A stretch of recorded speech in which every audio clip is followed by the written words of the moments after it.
Magandang araw. Samahan niyo akong gumawa ng sourdough bread. Una, kailangan natin ng starter. Tapos, ipaalasan natin siya. Ayan. Kumuha tayo ng harina. Ito pala yung ginamit ko.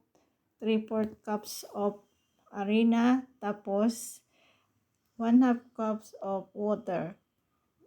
Haluin natin yan hanggang sa lumapot, walang buo-buo. Tapos, after 4 hours, ito na yung ating starter. Pwede na tayong gumawa ng dough. Ayan, ang aking bread flour ay 600 grams. Tapos, lagyan natin siya ng asin. Ayan, haluin natin. Tapos, sa starter naman, gumamit ako ng 160 grams. Tapos, 1.5 cups of water. Pinaghalo ko siya. Saka natin yan ilalagay sa ating harina. Ayan, nakita nyo, kailangan mong haluin yan. Mix together.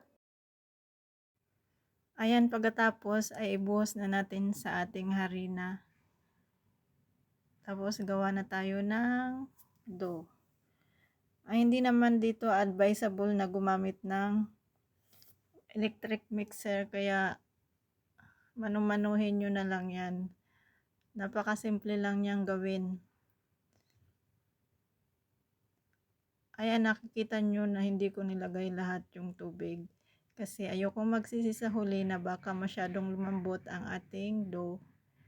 Kaya pinaunti-unti ko siya.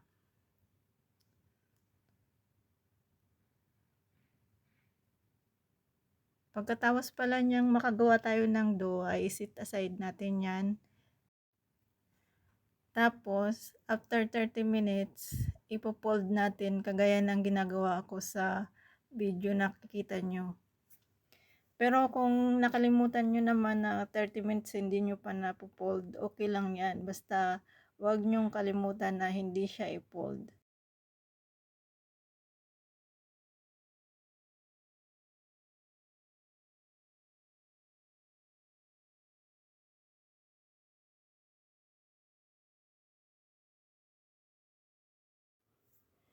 Ayan, ito yung unang pag-fold ko dyan. Ayan, ganyan ka lang kasimple. Walang ka-arty-arty.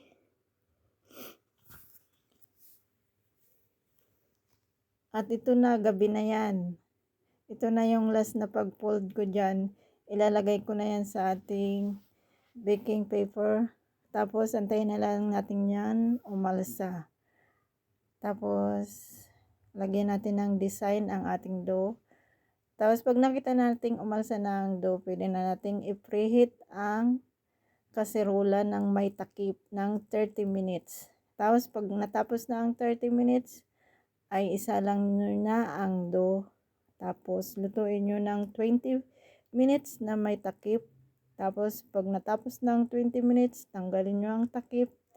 Tapos, i-continue bake uli ng, ang ginawa ko dyan ay 25 minutes. Nasa inyo kung gusto nyo ay medyo sunog-sunog, edi tagalan nyo yung pag-bake uli. Ayan, ito ang resulta ng 25 minutes. Thank you for watching.